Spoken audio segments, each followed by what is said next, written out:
everything is about how we can add to each other's lives. Everything, it's about bringing people together. It doesn't have to be fancy. It doesn't have to involve technology. It just needs to be intentional and present. This is where it all begins, so say goodbye to all your fears, all your doubts. This is where they die. This is where we come to win, we come to fly. This is where we make our dreams come to life. Welcome to Innovation City. Welcome to Innovation City, a podcast featuring the innovators, creators, and disruptors who are fueling innovation in emerging markets across the country. I'm Tyler Kelly, and I'm here with my co-host Leanne Buchanan. Hello, everybody. And we have a really fun conversation. We're joined by Beatriz Ayala. Welcome. Hola. Hello, hello, hello. I'm really excited to be here.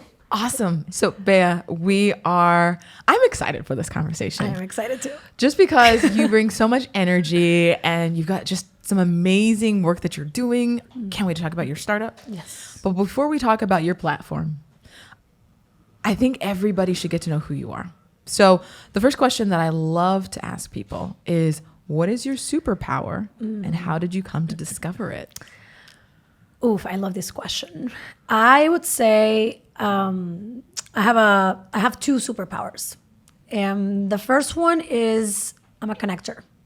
I connect the dots, I connect ideas, I connect thoughts, I connect people. It's what I've been doing my whole life.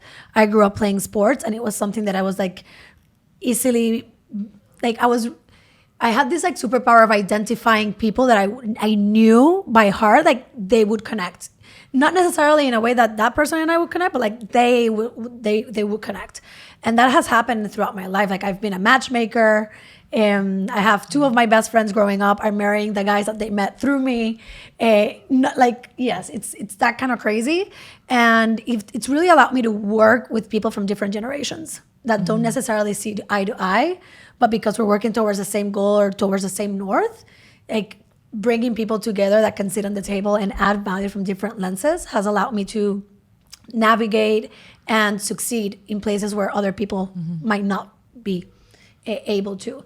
And the second one is I love life. I absolutely love life. And I feel that that love that I feel, that joy that I feel to be alive, it's contagious. And when you think about Musicasa, when you think about everything I do on a day-to-day basis, I am sparking joy through human connection because that's just who I am at my core. And it allows me to create relationships and build relationships with people that you would have never thought were possible. And I capitalize on that because I've learned how to amplify it in ways that I feel healthy and feel safe and feel that can also add value to other people's lives. I love the phrase that you just used, and I think it most aptly sums up who you are. Sparking joy through the power of human connection. I want to dig in on that a little bit before we talk about your journey and kind of your origin story. What is it about a connective experience that allows for you to amplify joy?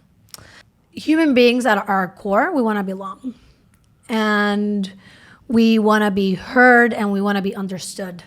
And somehow along the way, we forget to really connect and be present. And when you're not present and you're not connecting, you miss on life. You miss seeing the signals, you miss seeing the symbols, you miss seeing the magic, the miracles that life shows you every single day. So when I think about sparking joy and the power of human connection and how deeply tied they're one and the same for me, it brings me this sense of purpose that really allows me to be here with you and not be thinking about all of the things that I need to be doing 30 minutes after I am done talking to you, right? I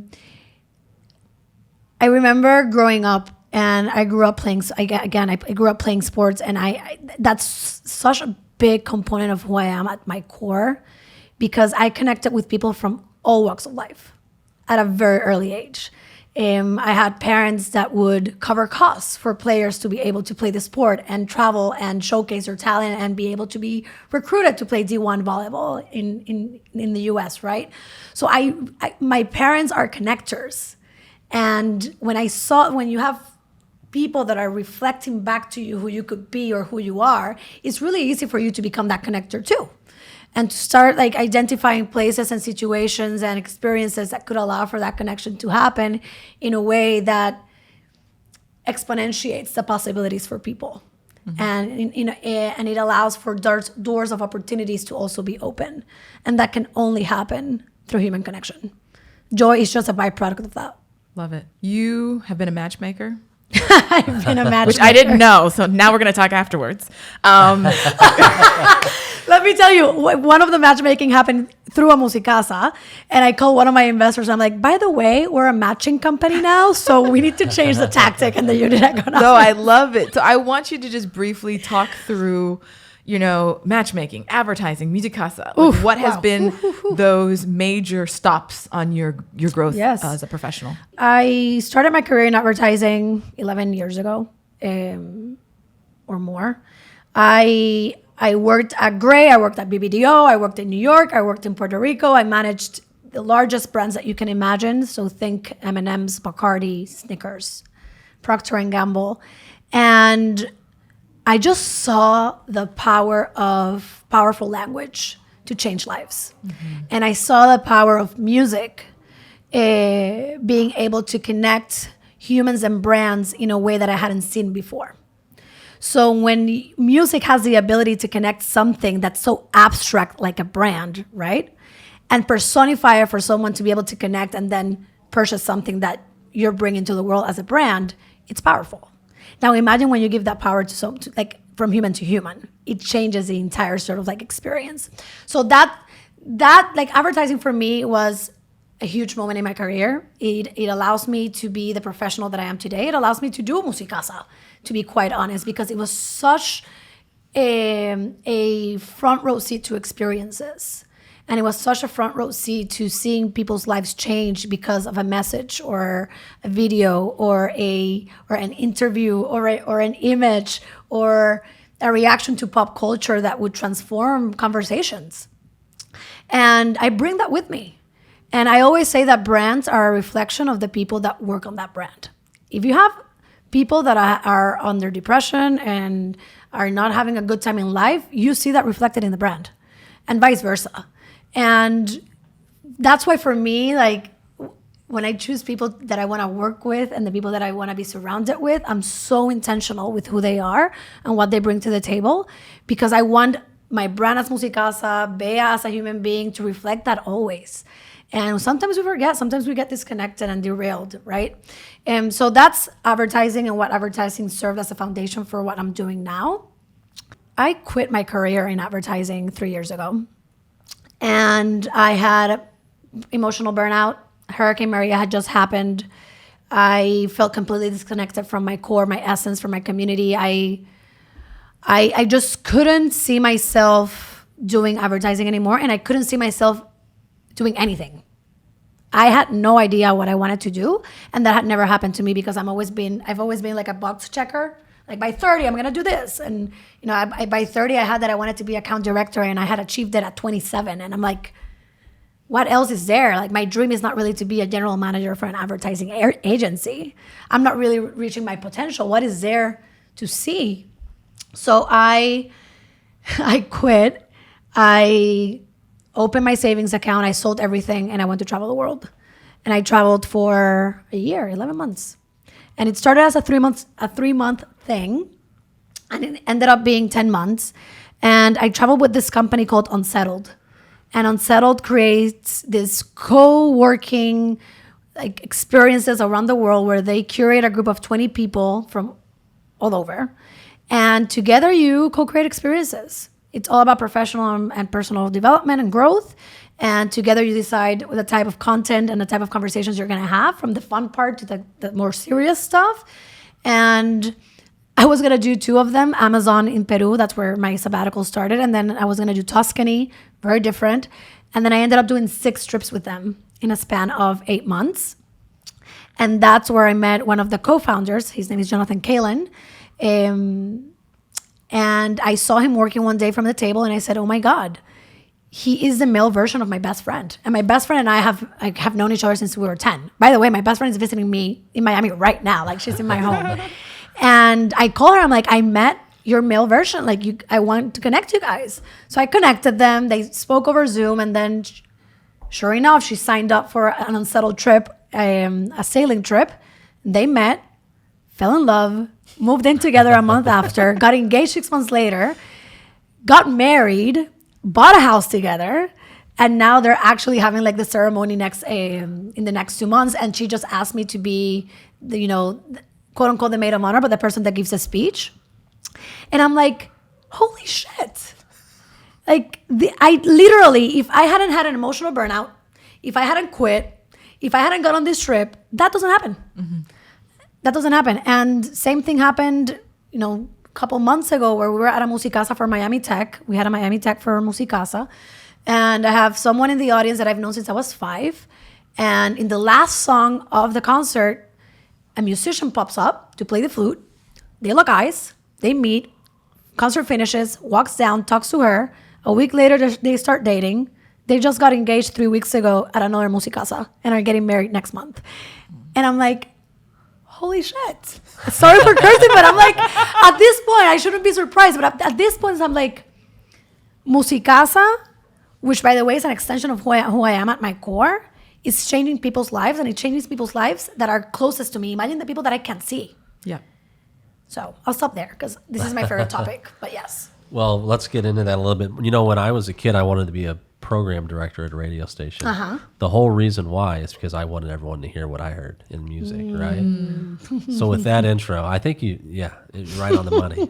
Talk to me about your musical journey and how it brought you here. I don't play instruments. I can sing to save my life. I think I can sing. I can't sing. I've heard. You've heard, probably. Yeah. I always say I have very blessed ears.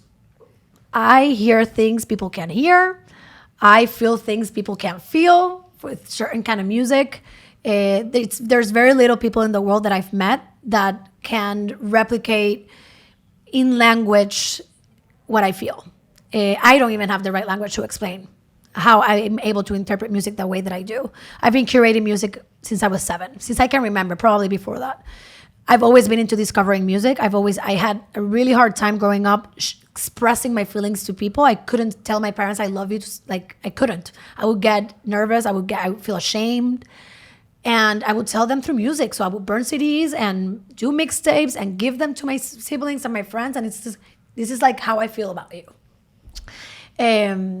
And then through music, I learned how to be more expressive. Then I learned how to actually say I love you. Now words of affirmation is like one of my love languages in life, but it didn't used to be. Like I always say there's a 6th language and it's music, and that's my language. And probably many of the people that go through Musicasa experience it too. But that's it. Like I remember the first time I ever heard Shakira. I still remember the order of the songs. And me performing it in front of the mirror in my bedroom, right? I still remember the first time I heard Mark Anthony. I remember the first time I heard Bob Marley. I was 12 years old. And I remember coming back from the trip that I heard him. And I go to my dad, I'm like, why haven't you never introduced me to Bob Marley? I'm 12. I've been listening to music since I was so young. And it just allowed me to... It allowed me to read rooms. It allowed me to create experiences through music. I always call them in crescendo. Every playlist that I do, I don't like people listening to it in shuffle because there's an art to the order that I'm putting music to take you through a journey. And it's always been that way. Even in college, they will call me the planner and the DJ. If you don't get close to Bea's thing, because if you get close, she's going to get pissed because it was all thought out. And that's sort of my journey with it. When I was in advertising, I had the opportunity to work in many musical campaigns, touring artists with their first tour in the US for Latin Grammy winning bands, producing music with Latin Grammy and Grammy winning artists that ended up in the Billboard charts, producing music for campaigns for Pepsi and the rendition of Joy of Cola with Tommy Torres. It's always been a part of who I am, and I've always tried to bring music to be the source of connection between the things that I do. The majority of my friends tell me that their stories with me always involve music. and they listen to music and it reminds them of Bea, of myself. And that's, I don't know, it's something that I used to ignore, and now I'm embracing it. So, Musicasa, Musicasa. tell me about it. Oof. Musicasa is my greatest work of love. Let me never say that. I'm not gonna get emotional. I might get emotional, but is the product of me allowing myself to get to know myself again. And it brought me to life in a moment where I didn't feel the love for life, and the joy that I'm expressing, that I push forward or exemplify. And it was never meant to be a company. It was never meant to be a tech company. It was a way for me to connect with people in a place I didn't know anyone. After 3 years of making zero income, having $80,000 in debt, and a way for me to embed myself in a community so that I could get a job and go back to the corporate world. And that's how Musicasa started. So Musicasa, it's not a music company, it's a human connections company. And the way that we bring it to life is through music. We connect people through art, culture, and community in a way that opens access to people that don't have access. And we do it in people's homes, because homes are the most intimate space that can propel people to actually be vulnerable and open and safe and be willing to open each other's worlds for people to actually be able to achieve something.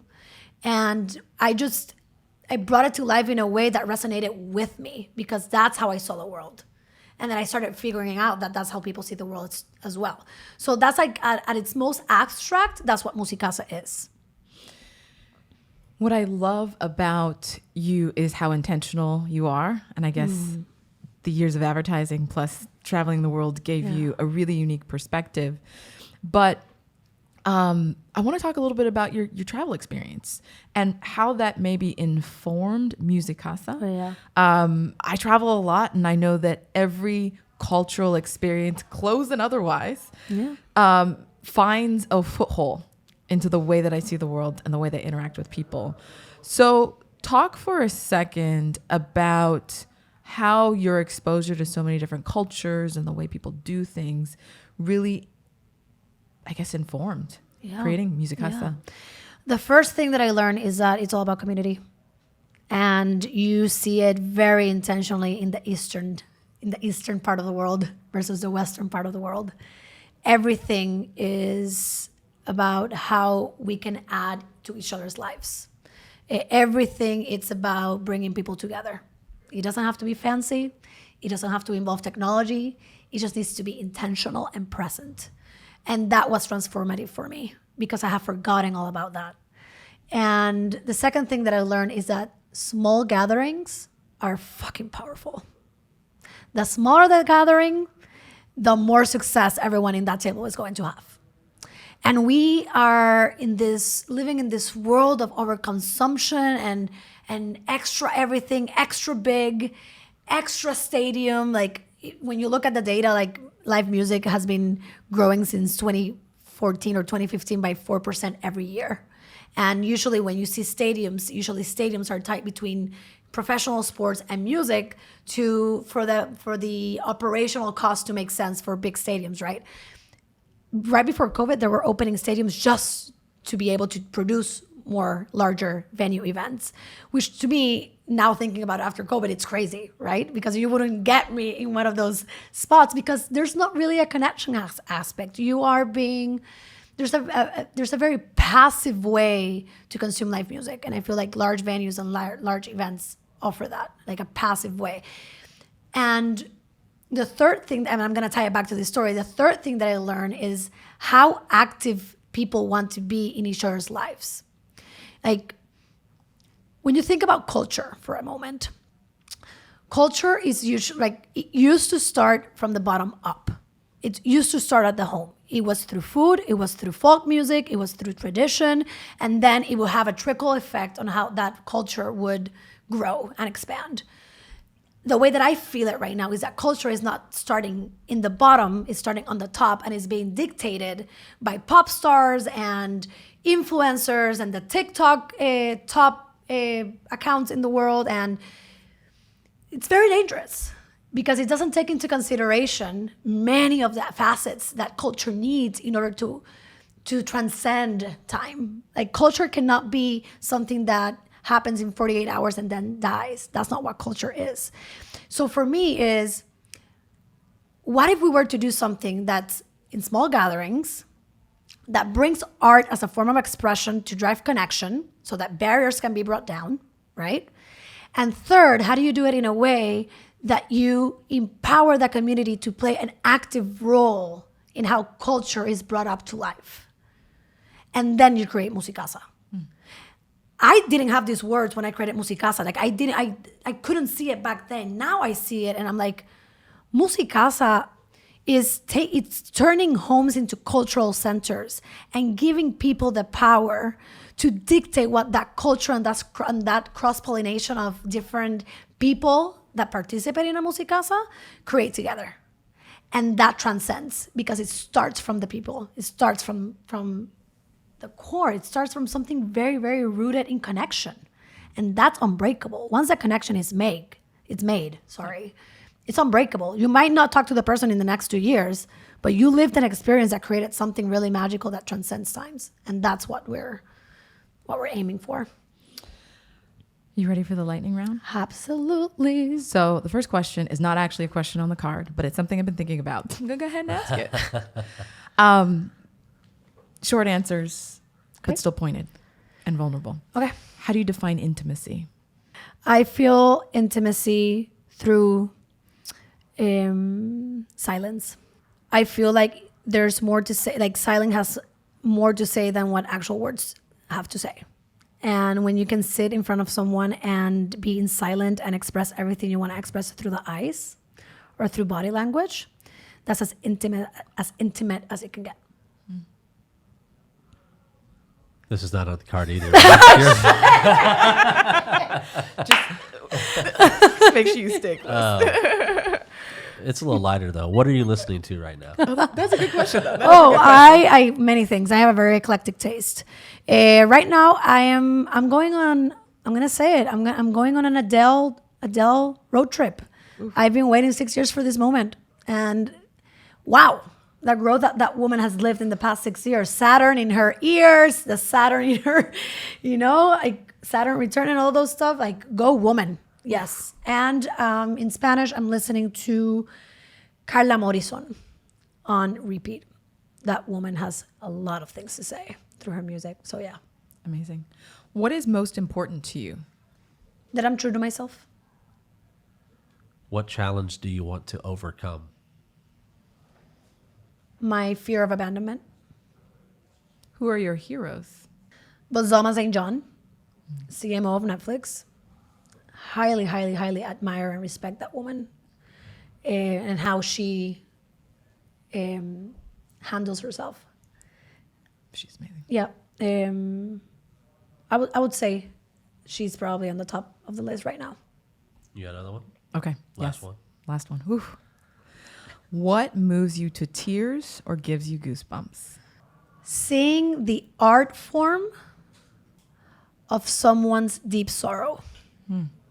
And that's music, in a sense, or that could be a piece of art. But seeing someone bring to light and want to share the light with people that came from somewhere that was really, really, really dark. That's Musicasa for me. So I would say we've done 184 concerts, and I've probably cried in 150 of them. Wow. Because I'm just moved. This was great. Ow! Bea, how can people get in touch with you, with Musicasa? Yes, they can go to musicasa.com with an extra A at the end of the URL. They can go to instagram.com/musicasa. On Twitter, we are Musicasa Live, as well as Facebook. And then if you want to get in touch with me personally, LinkedIn, Beatriz Ayala-Muñiz, or Beahando _ on Instagram. Bea, thank you. This was such a beautiful conversation. Thank you. And we appreciate you coming. Thank you for having me. Thank you for listening to Innovation City. If you like this episode, you can find more episodes at innovationcity.co or anywhere where you watch or listen to podcasts. Please subscribe, rate, and review, and we'll see you next week.